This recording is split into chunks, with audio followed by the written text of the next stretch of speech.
Hello everyone, टिकलेस academy YouTube channel में आप सभी का स्वागत है। आज के वीडियो में थ्री डायमेंशनल फोर्स सिस्टम ये यूनिट को हम आगे बढ़ाएंगे और आज हम इसमें moment of a force and component of a force इसका थर्ड कंबाइंड प्रॉब्लम सॉल्व करेंगे। तो क्वेश्चन क्या रहेगा उसके लिए? क्वेश्चन रहेगा A force F equals to 70 Newton in magnitude passes through point A -213 towards B 445. Coordinates of point C and D are -201 and 20 -2. Find first bit component of force F along AC, second moment of force F about CD. तो देखिए question आपके सामने है, ये problem हमें solve करना है और ये प्रॉब्लम सॉल्व करने का टेक्निक बिल्कुल वैसा ही रहेगा जैसा हमने इसके पहले के प्रॉब्लम्स में यूज किए थे। तो चलो सबसे पहले हम क्वेश्चन पढ़ेंगे, क्वेश्चन के अकॉर्डिंग इसका गिवन डाटा पहले लिखेंगे, देन आफ्टर इसका सॉल्यूशन बनाएंगे। क्वेश्चन हमने आज के वीडियो के डिस्क्रिप्शन में भी दे दिया है, वहां से भी आप देख सकते हैं। तो देखो क्वेश्चन में क्या क्या दिया है। यहाँ पे 4 पॉइंट्स के कोऑर्डिनेट्स दिए हैं, तो हम यहाँ पे लिखेंगे गिवन डाटा। यहाँ पे सबसे पहले फोर्स एफ का मैग्नीट्यूड दिया है कितना, देखो फोर्स एफ का मैग्नीट्यूड दिया है 70 newton and passes through point A to B ऐसा दिया है और ए बी सी डी यहाँ पे कोऑर्डिनेट्स दिए हैं। सभी के कोऑर्डिनेट्स हम लिख लेंगे और क्या फाइंड आउट करना है। फर्स्ट बिट में लिखा है component of force F along AC, तो फर्स्ट बिट जो हमें फाइंड आउट करना है वो हम यहाँ पे लिखेंगे, that is component find out करना है, component of F along AC, ये फर्स्ट बिट फाइंड आउट करना है। और सेकंड बिट हमें फाइंड आउट करना है, क्या लिखा है, that is moment of force F about CD, तो हम इसको ऐसा लिखेंगे MFCD, it means moment of force F about CD, इस तरह से। तो फाइनली ये गिवन डाटा तैयार हो गया और अब हम प्रॉब्लम सॉल्व करेंगे। क्वेश्चन में फोर्स F दिया है 70 न्यूटन, उसका मैग्नीट्यूड और वो A टू B जा रहा है, ऐसा क्वेश्चन में क्लियर कट लिखा है। तो सबसे पहले हम क्या करेंगे, सबसे पहले हम फोर्स F का वेक्टर इक्वेशन बनाएंगे। एक बार फोर्स F का वेक्टर इक्वेशन बन गया तो फिर हम आसानी से component end moment find out कर सकते हैं। तो चलो सबसे पहले फोर्स F का वेक्टर इक्वेशन बनाएंगे। फोर्स F कहां से कहां जा रहा है, A टू B जा रहा है, तो हम B माइनस A करेंगे, ठीक है। A हो गया सेंडिंग एंड और B हो गया रिसीविंग एंड। तो हमें क्या करना है, फोर्स F का वेक्टर इक्वेशन के लिए A टू B जा रहा है तो हम B माइनस A करेंगे। और अब यहाँ पे B और A के जो कोऑर्डिनेट्स है वो हमें पुट करना है। तो B के कोऑर्डिनेट्स क्या दिए हैं, दैट इज हम लिखेंगे दैट इज 4 4 5, माइनस A के कोऑर्डिनेट्स क्या दिए हैं, दैट इज -2 1 एंड 3, ठीक है।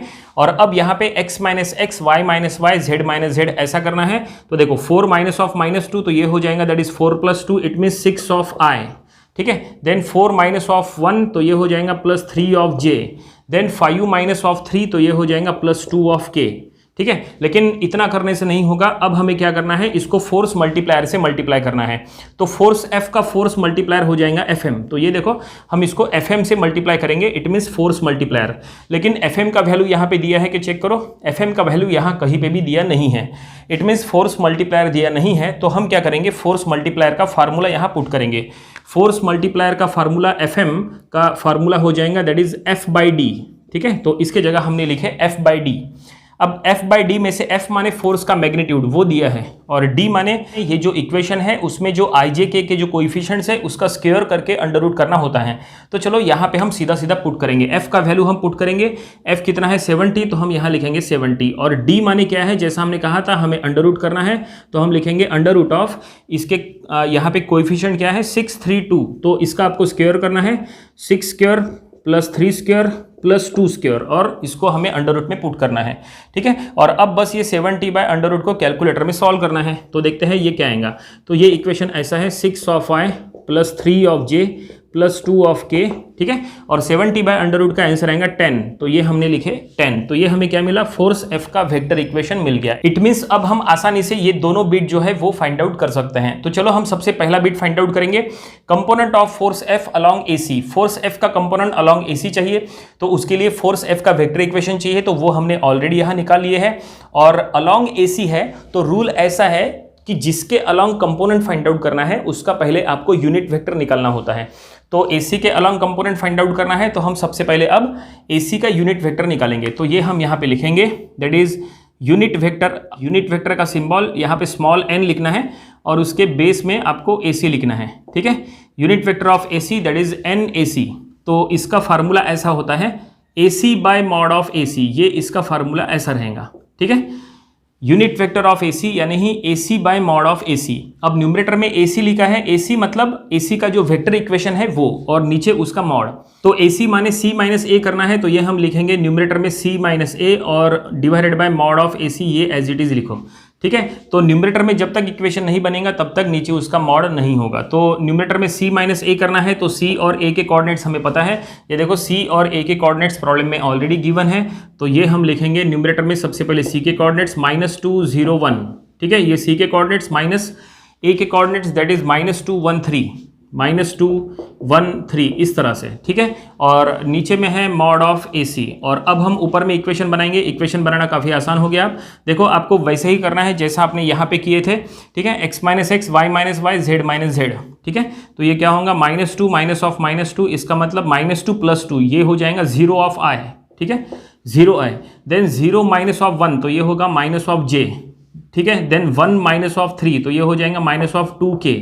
तो ऊपर में इक्वेशन मिल गया और नीचे में उसका अंडर रूट करना है, तो अंडर रूट ऑफ ये हो जाएगा, दैट इज दोनों के कोएफिशिएंट का स्क्वायर। ये जो 2 है ये तो 0 है, इसको छोड़ो, ये दोनों के कोएफिशिएंट का आपको क्या करना है, स्क्वायर करना है और उसको अंडर रूट में लिखना है। तो इसका कोएफिशिएंट 1 है, इसका कोएफिशिएंट 2 है। आपको माइनस यूज नहीं करना है क्योंकि माइनस का स्क्वायर प्लस होता है, तो 1 square plus 2 square, it means 1 + 4 सीधा सीधा, तो ये हो जाएगा अंडर रूट ऑफ 5। ठीक है, आप यहाँ पे डायरेक्टली अंडर रूट ऑफ 5 लिख सकते हैं, कोई दिक्कत नहीं है। चलो हम एक काम करते हैं, स्टेप्स एक एक्स्ट्रा बढ़ाने के बजाय सीधा अंडर रूट ऑफ 5 ऐसा लिख लेंगे। ठीक है, तो ये हमें क्या मिला, ये हमें unit vector along AC, it means unit vector of AC मिल गया। और अब हम इसी का यूज करके आसानी से कंपोनेंट फाइंड आउट कर सकते हैं। कंपोनेंट के लिए हमें ये चाहिए था, तो ये हमें मिल गया। तो चलो अब कंपोनेंट फाइंड आउट करेंगे। तो component of force F along AC हमें निकालना है। फर्स्ट बिट हमें सॉल्व करना है, तो यूनिट वेक्टर ऑफ AC का यूज हम करने वाले हैं। तो अब हम फार्मूला यहाँ पे मेंशन करने वाले हैं, therefore component of force F along AC, तो इसका फार्मूला ऐसा रहेगा, that is F dot unit vector of AC। देखो ये फार्मूला रहेगा, component of force F along AC, it means F dot unit vector of AC। अब F का vector equation आपको यहाँ से मिल जाएगा और dot unit vector of AC का वेक्टर इक्वेशन आपको यहाँ से मिल जाएगा। सब कुछ हमें यहाँ पे पुट करना है। तो देखो हम यहाँ से लिखते हैं, सबसे पहले F का वेक्टर इक्वेशन 6 3 2 और 10 बाहर में है। जो 10 बाहर में है वो हम यहाँ सामने लिख लेंगे। ठीक है, 6i + 3j + ऑफ 2k, ये है फोर्स F का वेक्टर इक्वेशन 6 3 2 10। ठीक है, ये हमने लिख दिए। और अब यहाँ पे इसका डॉट करना है यूनिट वेक्टर ऑफ AC के साथ। तो यूनिट वेक्टर ऑफ AC का वेक्टर इक्वेशन ये है -j - 2k, minus of 2k, और डिनोमिनेटर में है अंडर रूट ऑफ 5। इस तरह से देखो, डिनोमिनेटर में अंडर रूट ऑफ 5 है।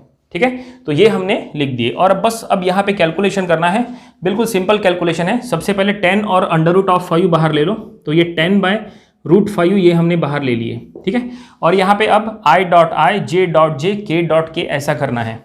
तो यहाँ पे i डॉट i, इधर i नहीं है मतलब वो 0 है, तो वो हो जाएगा पहला 0। ठीक है, j डॉट j करेंगे तो 3 × -1, तो ये हो गया -3। देन k डॉट k करना है, तो यहाँ पे 2 है, यहाँ पे -2 है, तो 2 × -2, तो ये हो गया -4। ठीक है, तो फाइनली ये -3 -4, इट मीन्स -7 × 10, तो ये -70/√5। बस इसको कैलकुलेटर में सॉल्व कर लो तो हमें कंपोनेंट का आंसर मिल जाएगा। नीचे नहीं लिखेंगे, काफ़ी नीचे हो जाएगा ये, तो ये हम यहाँ पे लिखेंगे therefore component of F along AC। तो इसका आंसर हम सीधा सीधा यहाँ पे लिख लेंगे। तो हम कैलकुलेटर का यूज़ करेंगे यहाँ पे। तो ये न्यूमरेटर में है, क्या कहा था, 70 / √5। ठीक है, और ये माइनस में आंसर आएगा 31.304, माइनस में 31.304 न्यूटन। तो ये हमने कंपोनेंट फाइंड आउट कर लिए, component of force F along AC। It means problem में जो 2 बिट सॉल्व करने के लिए कहा था उसमें से पहला बिट हमने सॉल्व कर लिए। ठीक है, तो ये फर्स्ट बिट सॉल्व हो गया। और अब सेकंड बिट की बारी। तो सेकंड बिट में हमें मोमेंट फाइंड आउट करना है, लिखा है moment of force F about CD, ये हमें फाइंड आउट करना है। ठीक है, ये जो हमने सॉल्व किए थे ये था फर्स्ट बिट, और अब हमें सेकंड बिट फाइंड आउट करना है। तो चलो सेकंड बिट की तरफ चलते हैं। तो हम यहाँ पे लिखेंगे moment of force F about CD। ठीक है, तो ये हमें फाइंड आउट करना है। तो इसके लिए हम यहाँ पे ऐसा लिखेंगे, that is MFCD, it means moment of force F about CD। हमें अब ये फाइंड आउट करना है। और यहाँ पे अगर आप प्रॉपरली चेक करेंगे, अबाउट CD है, CD मतलब यहाँ पे 2 पॉइंट है। मोमेंट के 2 फार्मूले होते हैं, एक होता है सिंगल पॉइंट फार्मूला और दूसरा होता है double point formula. Single point formula आपको यूज कब करना है, अगर यहाँ बेस में अगर एक सिंगल पॉइंट है तो मोमेंट का सिंगल पॉइंट फार्मूला आपको अप्लाई करना है। और अगर मोमेंट में देखो, मोमेंट के बेस में अगर 2 पॉइंट है तो आपको डबल पॉइंट फार्मूला यूज करना है। तो यहाँ पे बेस में 2 पॉइंट है, CD 2 पॉइंट हो गए, तो हम यहाँ पे अब मोमेंट का डबल पॉइंट फार्मूला यूज करेंगे। क्या है फार्मूला, कैसे यूज करेंगे, देखो काफी सिंपल है। आपको क्या करना है, ये जो 2 पॉइंट है उसमें से जो पहला पॉइंट है, देखो पहला पॉइंट क्या है, C है। पहले पॉइंट का पहले आपको मोमेंट लिखना है, तो ये हम लिखेंगे moment of force F about C, ठीक है, पहले पॉइंट का मोमेंट। और फिर इसका डॉट प्रोडक्ट करना है दोनों पॉइंट के यूनिट वेक्टर के साथ, तो ये हम लिखेंगे यूनिट वेक्टर ऑफ CD, ऐसा, ठीक है। और ये फार्मूला बन गया, क्या लिखा है, moment of force F about CD equals to moment of force F about C, first point का मोमेंट डॉट दोनों पॉइंट का यूनिट वेक्टर, ठीक है। ये मोमेंट का डबल पॉइंट फार्मूला है। ये मोमेंट के फार्मूलेस तैयार करना काफी इंपॉर्टेंट है। नंबर ऑफ स्टूडेंट्स को मोमेंट में कंफ्यूजन होता है, क्योंकि मोमेंट में 2 टाइप के जो फार्मूले आते हैं, single point formula and double point formula, उसी में कंफ्यूजन होता है। वैसे इसके पहले हमने इसके ऊपर स्पेशल वीडियोस अपलोड किए थे, वो वीडियोस आप देख लीजिएगा। मोमेंट ऑफ अ फोर्स का पूरा कॉन्सेप्ट जो है वो आपका क्लियर हो जाएगा। तो फाइनली हमने फार्मूला तो बना लिए यहाँ पे moment of force F about CD का, लेकिन अभी हम इसको सॉल्व नहीं कर सकते क्योंकि ये दोनों का वेक्टर इक्वेशन हमारे पास नहीं है। क्योंकि यहाँ पे डॉट प्रोडक्ट है, इट मीन्स दोनों का वेक्टर इक्वेशन हमें डॉट करना है, तो दोनों हमारे पास नहीं है। तो हम एक काम करेंगे, इसको फिलहाल इक्वेशन नंबर 1 कहेंगे, हम इसको अलग से फाइंड आउट करेंगे, इसको अलग से फाइंड आउट करेंगे, फिर दोनों फिर यहाँ पुट करेंगे, तब जाके ये सॉल्व होगा और प्रॉब्लम कंप्लीट होगा। तो चलो फर्स्ट बिट अब यहाँ पे सॉल्व करेंगे, moment of force F about C, ठीक है। तो अब देखो यहाँ पे हम लिखेंगे क्या फाइंड आउट करना है, moment of force F about C find out करना है। तो देखो अब यहाँ पे मोमेंट का सिंगल पॉइंट फार्मूला आएगा, क्योंकि यहाँ पे देखो बेस में एक ही पॉइंट है, यहाँ पे 2 पॉइंट थे, ये डबल पॉइंट फार्मूला था। अब यहाँ पे सिंगल पॉइंट फार्मूला है, moment of force F about C। About C base में एक ही पॉइंट है, तो सिंगल पॉइंट फार्मूला कैसे लिखेंगे, तो आपको रूल ऐसा है, जो पॉइंट यहाँ पे है वो पॉइंट पहले आपको यहाँ लिखना है, उसके बाद आपको सेंडिंग एंड लिखना है। सेंडिंग एंड क्या है, फोर्स F का, force F A to B जा रहा है, तो सेंडिंग एंड हो गया A, तो हम यहाँ लिखेंगे A, और इसका क्रॉस प्रोडक्ट करना है फोर्स के साथ, ठीक है। तो ये देखो ये सिंगल पॉइंट फार्मूला बन गया। और अब इसको डिटरमिनेंट में सॉल्व करना है, तो हम इसको डिटरमिनेंट में सॉल्व करेंगे। तो हम यहाँ मॉड के अंदर लिखेंगे, फर्स्ट रो में आएगा IJK। अब देखो सेकंड और थर्ड रो में क्या आएगा, तो सेकंड रो में CA के कोऑर्डिनेट्स आएंगे, CA क्रॉस F बार है, तो CA के कोऑर्डिनेट सेकंड रो में आएंगे। CA मतलब A माइनस C, तो आपको A माइनस C करना है। देखो A के कोऑर्डिनेट्स और C के कोऑर्डिनेट्स पता है, तो हम यहीं पे माइनस कर लेंगे। CA मतलब A माइनस C, तो A माइनस C करो, -2 माइनस ऑफ -2, ठीक है। तो ये हो जाएगा 0, हम लिखेंगे 0, ठीक है। देन 1 माइनस 0, तो ये हो जाएगा 1, और फिर 3 माइनस 1, तो ये हो गया 2। और अब थर्ड रो में क्या लिखना है, थर्ड रो में फोर्स F के कोऑर्डिनेट्स लिखना है। फोर्स F कहाँ है, देखो फोर्स F का वेक्टर इक्वेशन ये हमने निकाले थे, इसके कोऑर्डिनेट्स क्या निकलेंगे, 6 3 2, और बाहर 10 भी है, तो ये हम लिखेंगे 6 3 2, और बाहर जो 10 है वो यहाँ बाहर रखो। जो 10 बाहर था, जो हमने मल्टीप्लाई नहीं किए थे उसको हमने बाहर रखे थे, तो यहाँ पे वो बाहर ही रखना है, ठीक है। और अब ये डिटरमिनेंट को बस सॉल्व करना है। डिटरमिनेंट को सॉल्व करते आना चाहिए, काफ़ी सिंपल है। तो चलो अब हम इसको सॉल्व करेंगे। I, ठीक है, I का रो और कॉलम छोड़ो और इसमें क्रॉस मल्टीप्लिकेशन करो, तो ये होगा 2 माइनस ऑफ 6, ठीक है। 2 माइनस 6 कितना, तो ये हो जाएगा -4, ठीक है। देन J कंपोनेंट हमको माइनस करना होता है, J का रो और कॉलम छोड़ो, तो ये हो जाएगा 0 माइनस ऑफ 12, तो ये हम लिखेंगे -12। और अब K कंपोनेंट लिखेंगे तो प्लस K का रो और कॉलम छोड़ो और इसमें क्रॉस मल्टीप्लिकेशन करो, ये 0 -6, तो -6। और जो बाहर में जो 10 था वो हम 10 जो है वो यहाँ बाहर लिखते हैं, चलो इधर लिखते हैं, क्योंकि उधर जगह कम है तो हम इसको इधर लिख लेंगे, बाहर हम 10 लिखेंगे और यहाँ ब्रैकेट दे देंगे। देखो इस तरह से, ओके। बस यहाँ से वेक्टर इक्वेशन बना लो। तो वेक्टर इक्वेशन क्या बनेगा, तो ये 10 बाहर है तो बाहर ही रहने दो, इसको मल्टीप्लाई करने की जरूरत नहीं। तो ये हो गया -4i, देन ये माइनस प्लस 12j, और ये -6k। तो फाइनली ये हमें क्या मिल गया, ये हमें moment of force F about C का वेक्टर इक्वेशन मिल गया। इसका मैग्नीट्यूड निकालने की जरूरत नहीं है, मतलब इसको अंडर रूट करने की जरूरत नहीं है, इसको ऐसे ही रहने दो। हमें इसको कहाँ पुट करना है, हमें इसको इक्वेशन नंबर 1 में पुट करना है। देखो इक्वेशन नंबर 1 ये जो हमने बनाए थे, इक्वेशन नंबर 1 में हमें दो चीज़ें पुट करना था। तो उसमें से पहली चीज़ हमने फाइंड आउट कर ली है, moment of force F about C, ये हमें यहाँ पे पुट करना है। तो वो हमने देखो यहाँ पे वेक्टर इक्वेशन के थ्रू निकाल लिए, ठीक है। ये हम अब यहाँ पे आसानी से पुट कर सकते हैं। लेकिन unit vector of C D ये तो हमारे पास नहीं है, तो चलो अब unit vector of C D निकाल लेते हैं। Unit vector of C D निकालने का टेक्निक बिल्कुल वैसा ही है जैसा हमने unit vector of A C निकाले थे। Unit vector of A C के time A C by mod of A C किए थे, तो unit vector of C D के टाइम हमें क्या करना है, C D by mod of C D करना पड़ेगा। तो ये हम यहाँ पे लिखेंगे, that is unit vector of C D, unit vector of C D. तो ये कैसे निकालेंगे, जैसा हमने कहा था, तो हम यहाँ पे लिखेंगे unit vector of C D, ठीक है, और इसका फार्मूला रहेगा C D by mod of C D. तो ये हम लिखेंगे that is C D by mod of C D, ऐसा। तो न्यूमरेटर में है सी डी मतलब डी माइनस सी होगा, ठीक है, और डी और सी के कोऑर्डिनेट्स हमें पता है, तो ये हम यहाँ पे लिख लेंगे डी माइनस सी करना है न्यूमरेटर में। तो डी के कोऑर्डिनेट्स है 2 0 -2, माइनस सी के कोऑर्डिनेट्स है दैट इज -2 0 1, इस तरह से, ठीक है। और डिनोमिनेटर में मॉड ऑफ सी डी, ऊपर जब तक इक्वेशन नहीं बनेगा तब तक नीचे उसका मॉड नहीं करना है, ठीक है। सी डी मतलब डी माइनस सी, ये हमने यहाँ पे लिख लिए, डी के कोऑर्डिनेट्स यहाँ आ गए और सी के कोऑर्डिनेट्स यहाँ आ गए। तो चलो अब हम माइनस करेंगे, 2 माइनस ऑफ -2, तो ये हो जाएगा +4 ऑफ आई, ठीक है।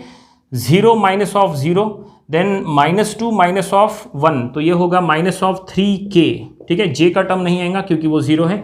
ऊपर में इक्वेशन बन गया, अब नीचे उसका अंडर रूट कर लो। अंडर रूट ऑफ 4 और 3k का स्क्वायर लिखना है, 4 स्क्वायर प्लस 3 स्क्वायर, तो ये हो जाएगा दैट इज क्या है, न्यूमरेटर में 4i माइनस ऑफ 3k और डिनोमिनेटर में अंडर रूट ऑफ ये 16 + 9 माने 25, तो अंडर रूट ऑफ 25 माने 5। तो हमें unit vector of C D यहाँ पे मिल गया और अब हम ये इक्वेशन नंबर 1 में पुट कर सकते हैं। इक्वेशन नंबर 1 के थ्रू हमें मोमेंट फाइंड आउट करना था, moment of force F about C D निकालना था। उसके लिए ये हमें दो टर्म चाहिए थी, तो पहला ये हमने वेक्टर इक्वेशन यहाँ निकाल लिए और ये दूसरा unit vector of C D ये हमने यहाँ निकाल लिए। और अब ये दोनों इक्वेशन नंबर 1 में पुट करेंगे और moment of force F about C D find out करेंगे।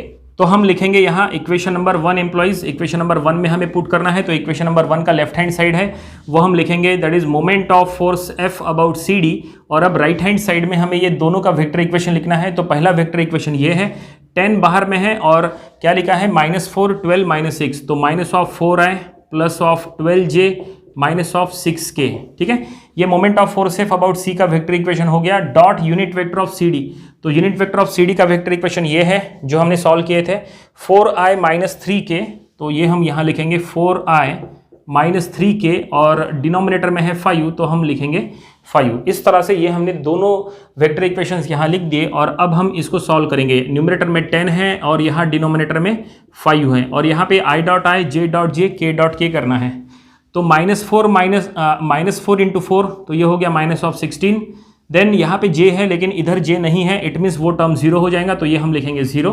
-6 -3, तो ये हो जाएगा दैट इज प्लस ऑफ 6 3 18, इस तरह से, ठीक है। और ये क्या हो जाएगा, देखो -16 + 18 इट मीन्स 2 इंटू 10 20, तो 20/5, तो ये रहेगा 4। तो ये हमने moment of force F about C D find out कर लिए और इसका यूनिट रहेगा न्यूटन मीटर। तो फाइनली क्वेश्चन में जो 2 बिट सॉल्व करने के लिए कहा था, दोनों बिट हमने सॉल्व कर लिए। फर्स्ट बिट में कंपोनेंट फाइंड आउट करने के लिए कहा था जो हमने पहले किए थे, और सेकंड बिट में मोमेंट, तो ये हमने सेकंड बिट मोमेंट यहाँ कंप्लीट कर लिए और प्रॉब्लम यहीं पे कंप्लीट हो गया। उम्मीद करते हैं कि ये प्रॉब्लम आपको समझ में आया होगा। ये प्रॉब्लम आपको अपनी प्रैक्टिस बुक में जरूर सॉल्व करके देख लेना चाहिए। ये था moment of a force and component of a force, ये टॉपिक का कंबाइन प्रॉब्लम नंबर 3। इसके पहले जो हमने इसके 2 प्रॉब्लम्स लिए थे वो भी आपको स्टडी कर लेना चाहिए और इसके आने वाले वीडियोस में हम इसके और भी नंबर ऑफ प्रॉब्लम्स कवर करेंगे ताकि इसकी अच्छी खासी प्रैक्टिस हो जाए। तो मिलते हैं नेक्स्ट वीडियो में। Thank you very much.